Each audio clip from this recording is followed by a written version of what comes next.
Bonjour à tous. Alors aujourd'hui, je vous propose un exercice pour apprendre à calculer la valeur moyenne d'une fonction. Et ici, cette fonction, c'est une fonction avec deux facteurs. Un facteur polynomial de degré 2, donc 2x2 plus 3x, et une deuxième partie exponentielle moins x. On est sur l'intervalle 0,6.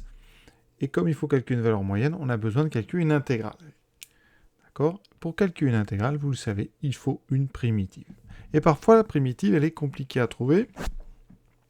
Ici, on va vous la donner. Alors, je vous montrerai aussi, parce que vous allez vous demander souvent, mais comment est-ce qu'on trouve les primitives ? Eh bien, je vous montrerai comment on peut retrouver la primitive qu'on vous propose dans la question 1. Voilà. Et donc, on est parti ici déjà.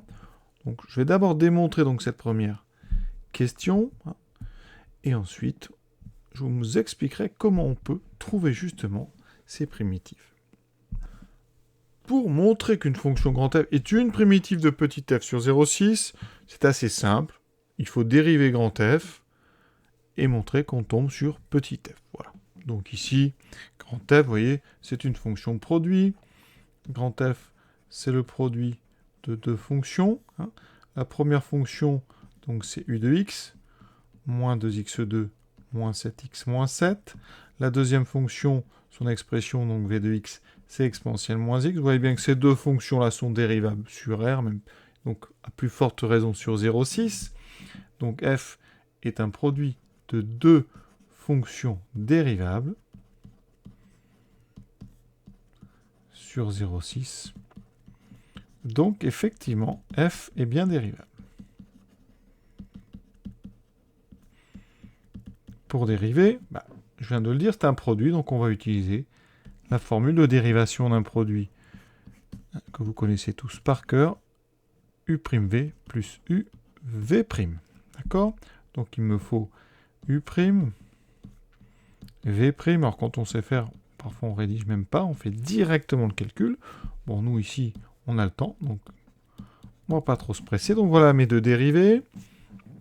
J'insiste ici en disant que f de x, c'est effectivement u de x fois v de x, d'accord, quel que soit x, appartenant à 0,6, et je fais ma formule. La formule, c'est donc u'v plus uv'.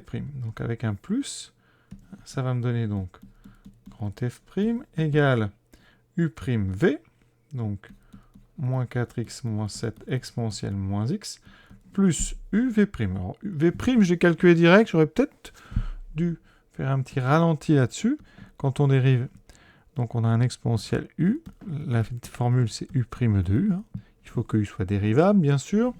Ici, mon exponentiel moins x, j'ai un u qui fait moins x, donc mon u', c'est moins 1, donc la dérive, vous voyez, ça sera moins 1 exponentielle moins x. Donc moins exponentielle moins x. Je continue, donc plus uv', donc moins 2x2 moins 7x moins 7 fois moins exponentielle moins x. Attention, il y a un moins ici, ce moins, mais quand on va le distribuer, il faudra faire attention, il va se distribuer aux trois termes qui sont là. Donc on a 3 moins, ils vont se transformer en plus. Et après, vous voyez, je vais factoriser par exponentielle moins x, qui est commun. J'aurai moins 4x moins 7, plus 2x2, plus 7x, plus 7. Et regardez bien dans les parenthèses, des x2, j'en ai 2. Des x, j'en ai moins 4x plus 7x, donc plus 3. Et des constantes, j'ai moins 7 et plus 7 qui s'annulent. Et vous voyez, je retrouve ici petit f de x. Voilà. Donc, sur l'intervalle 0,6, je viens de montrer que grand f' était égal à petit f, et donc grand f est une primitive de petit f sur 0,6. Donc voilà comment on répond à la question. Pour ceux d'entre vous qui sont curieux, c'est-à-dire la plupart, je vais vous expliquer comment on trouve ça. Alors, à force de dériver, on se rend compte de certaines choses. Effectivement, f de x, ça s'écrit p de x, un polynôme fois exponentielle, donc moins x. Eh bien, il se trouve que ça, c'est des choses qu'on dérive très souvent, et donc on a souvent affaire à la recherche de primitives. Eh bien, on va chercher une primitive grand F sous une forme similaire, avec un polynôme, pareil, sauf que je vais l'appeler P, une primitive qui sera exactement sous la même forme, avec P et Q, deux polynômes, de même degré. Ça marchera avec des exponentielles moins x, et même avec l'exponentielle x, ou des exponentielles de fonctions affines. Cette remarque donc ici, ben regardez, ça veut dire que je vais chercher une fonction grand F sous une forme avec ici un polynôme de degré 2. Polynôme de degré 2, comme ce qu'il y a devant f ici, c'est donc ax2 plus bx plus c. Voilà. Je dérive grand F. Alors je vais dériver vite. Donc u', je dérive donc mon polynôme 2ax plus b plus donc uv', donc ax2 plus bx plus c fois moins exponentielle moins x. Je refais ce que j'ai fait tout à l'heure, mais sans connaître a, b et c. Et maintenant, je factorise. Et je regarde dx2, j'en ai a. Dx, j'en ai combien? J'en ai 2a. Et attention, hein, j'ai fait une bêtise, j'ai voulu aller un peu vite, mais j'ai oublié ce moins qui s'est distribué. Donc devant ax2, j'ai moins x2. Ici, j'ai donc 2a moins b. Et en constante, j'ai donc plus b moins c.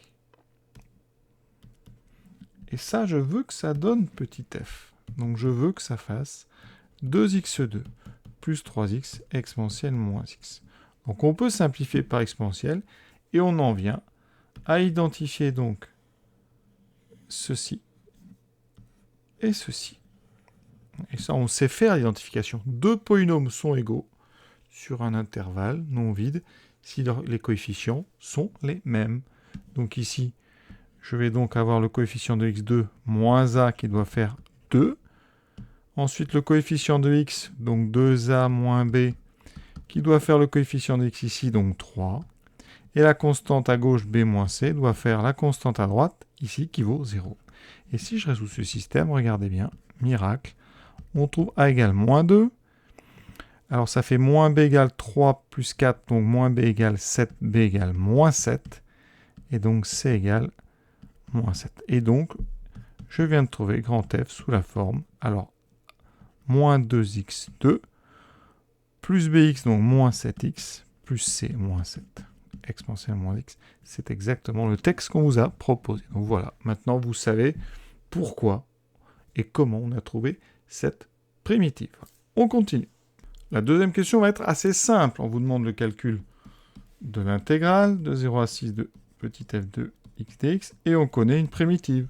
C'est grand F, donc il s'agit de prendre grand F entre 0 et 6. Donc ça fera grand F de 6 moins grand F de 0. Je remplace donc dans grand F x par 6.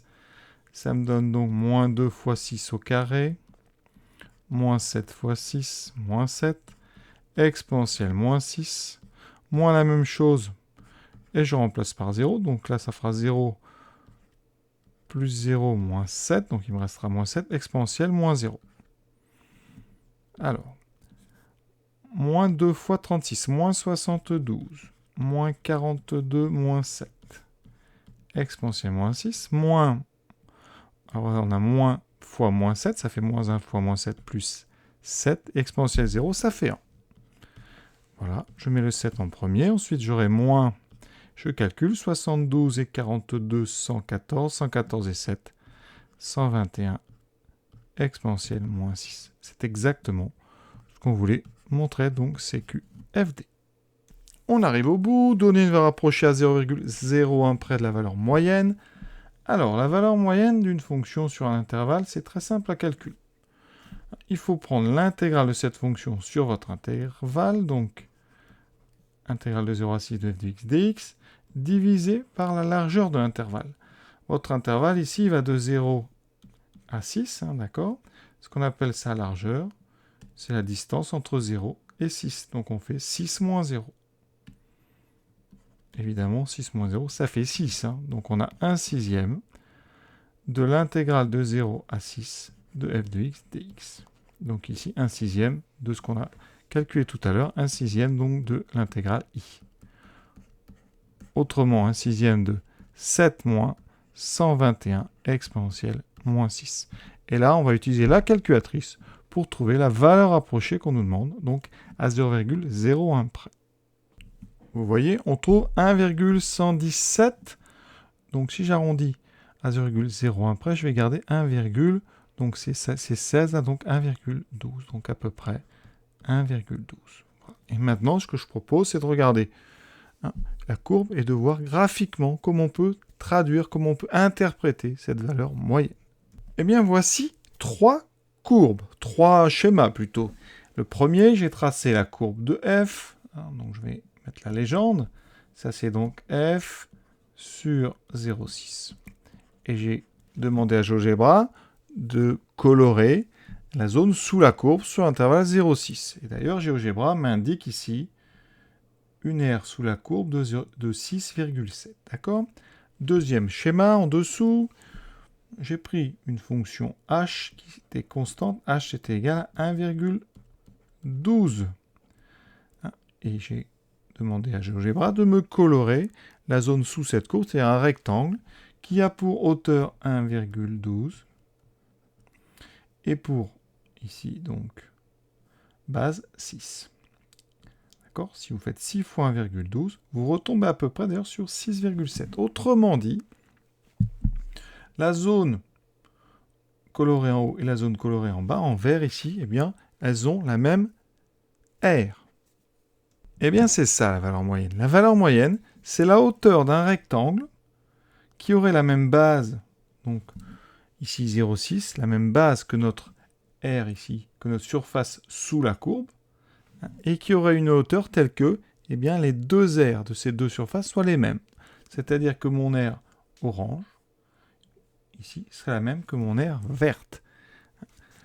On peut aussi traduire ça autrement. C'est comme si vous alliez tenter de niveler une sorte de petit tas de sable. Le tas de sable, il est...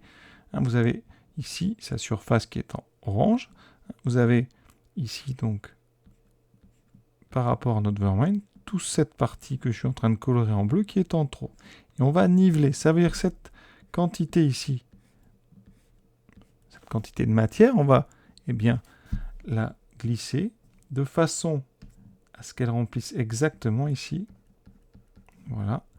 Les espaces laissés vides. Voilà. Donc l'idée d'une valeur moyenne, c'est donc niveler en fait les valeurs d'une fonction. Et cette valeur ici que vous obtenez, c'est donc la valeur moyenne de la fonction sur intervalle 0,6. Donc rappelez-vous bien qu'une fois qu'on a calculé la valeur moyenne, ça vous donne la hauteur d'un rectangle qui aurait la même aire que eh bien, l'aire sous la courbe. Et donc physiquement, ça peut correspondre à l'idée de niveler un terrain. Et la hauteur qui, à la fin de notre terrain nivelé, c'est justement la valeur moyenne de la fonction. Voilà.